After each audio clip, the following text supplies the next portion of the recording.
Ce rassemblement de plus de 300 chefs traditionnels de premier, troisième et deuxième degré auquel n'a pas pris part Jean Ramos Sokudjou.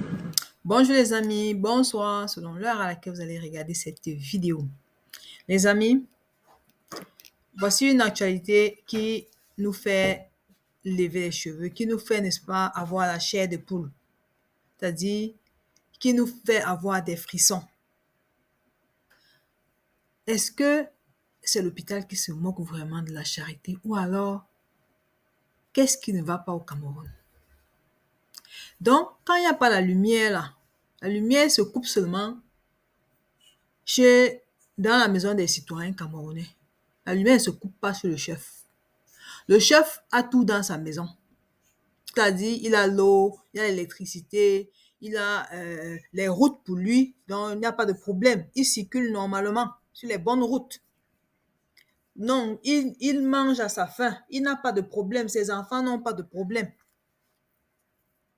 Est-ce que c'est ça, les amis? Pouvons-nous encore faire confiance à nos chefs traditionnels? Est-ce qu'ils méritent vraiment notre confiance encore? Comment ceux-là qui sont censés... Ah bon, avant de continuer d'abord, les amis, je pense que vous devez vous-même écouter ce que ces chefs ont dit. Ce qu'ils ont dit. Oui, écoutons ce qu'ils ont dit. Si tu es nouveau sur cette chaîne, n'oublie pas de liker, de commenter et de partager, les amis. Le Cameroun est au tournant de son histoire et le Cameroun a besoin de toi. Écoute, like, partage, abonne-toi. Partage au maximum pour que tous les Africains du Cameroun puissent, n'est-ce pas, être au courant de ce qui se passe et de ce qui doit être fait. Oui, à force de répétition, peut-être ils arriveront à comprendre.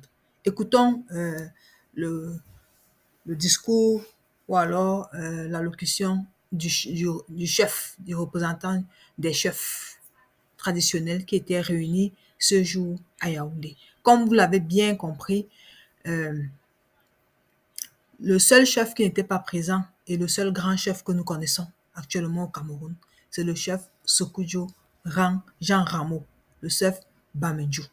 C'est le seul chef qui mérite vraiment ce nom de digne chef, de gardien de nos traditions. Écoutons, c'est une vidéo qui ne dure pas même 1 minute.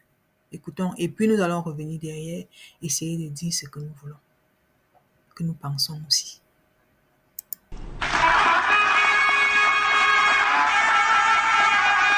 Une standing ovation des chefs traditionnels pour Paul Biya. C'est le temps fort de la réunion élargie du bureau exécutif du Conseil national des chefs traditionnels du Cameroun à Yaoundé, qui s'est soldé par un appel au président de la République pour qu'il se porte candidat à l'élection présidentielle de 2025. Le Conseil des chefs traditionnels du Cameroun a décidé d'accorder son soutien total et inébranlable à la candidature de son Excellence Paul Biya à la prochaine élection présidentielle. Ce rassemblement de plus de 300 chefs traditionnels de premier, troisième et deuxième degré auquel n'a pas pris part Jean Ramos Sokudjou. Oui les amis, vous avez bien entendu. Il s'agit là, n'est-ce pas, d'une distraction. Qu'est-ce qu'on peut bien attendre d'Atanganji et du ministre de l'administration, du ministre de l'enseignement supérieur Jean Famdongo, la créature de Paul Biya? Qu'est-ce qu'on peut vraiment attendre d'eux? Donc, les Camerounais ne vont pas céder à cette énième distraction. Ils veulent comme ça sortir ce nouveau scoop. Comme ça, nous allons passer le temps à dire, oh, est-ce que nos chefs doivent faire ci? Est-ce que nos chefs doivent faire ceci? Est-ce qu'ils doivent faire cela? Et perdre toute notre énergie pour débattre sur ce sujet. Donc, vraiment, nous n'allons pas céder à cette distraction. Je voulais juste vous faire entendre ce que nos chefs ont dit par rapport. Ils ont choisi déjà leur parti. Ce sont des RDPCistes. Ils ont dit qu'ils veulent que Paul Biya se représente. Donc, ce sont les membres du RDPC. Hein? Ils sont de quel comité? Bon, nous n'en savons rien. Mais tout ce que nous pouvons dire, c'est que ce sont des membres du RDPC maintenant. Et puis bon, je ne sais pas à qui vont donc parler dans nos différents villages. Parce que peut-être seulement aux membres du RDPC maintenant qu'ils ont déjà choisi leur camp.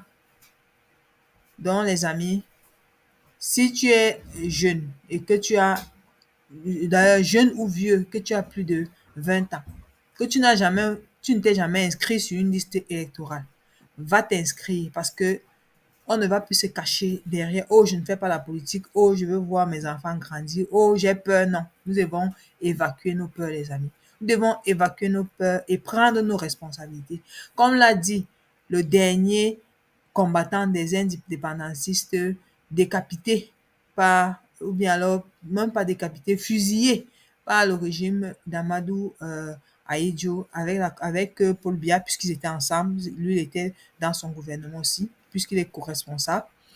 Donc, et il sait tout ce qui se passait à l'époque.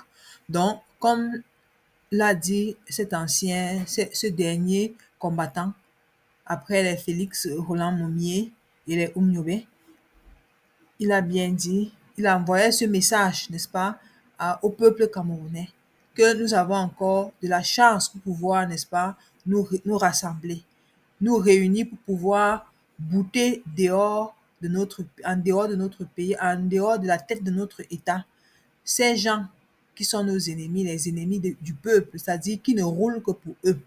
C'est-à-dire ces personnes qui ont été mises à la tête de nos États et qui ne veulent pas, qui ne font pas ce qui est bien pour le peuple. Donc les amis, inscrivez-vous massivement sur les listes électorales.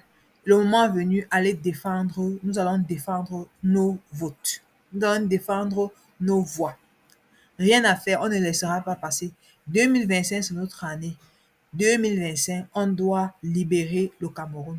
Toi, Camerounais, toi, Africain du Cameroun, et les amis du Cameroun qui sont là, vous devez, n'est-ce pas, nous soutenir les Camerounais afin que nous puissions, n'est-ce pas, nous libérer de ces ennemis des peuples africains que nous avons à la tête de nos États. Et pour, comme je l'ai toujours dit, que ceux-là qui sont au gouvernement et qui veulent prendre le pouvoir, c'est-à-dire qu'ils veulent prendre le pouvoir, ils ne doivent plus se cacher derrière le nom de Paul Biya pour vouloir nous diriger. Non, qu'ils déposent leur candidature. On va passer leur CV et leur fait d'âme à la, à la lumière de tout le monde et puis on va débattre des programmes politiques et après chacun fera son choix. Moi, je sais déjà que le candidat, en tout cas, mon candidat que je soutiens, n'est-ce pas, c'est Maurice Kamto parce que lui, au moins, j'ai déjà vu de quoi il est capable, j'ai déjà vu ses faits d'armes, j'ai déjà son programme politique et je pense que pour le moment, il a le meilleur le meilleur programme politique possible. Merci de m'avoir écouté. Si tu es nouveau, n'oublie pas de liker, de commenter, de partager et de t'abonner. Bonne journée ou bonne soirée. Merci.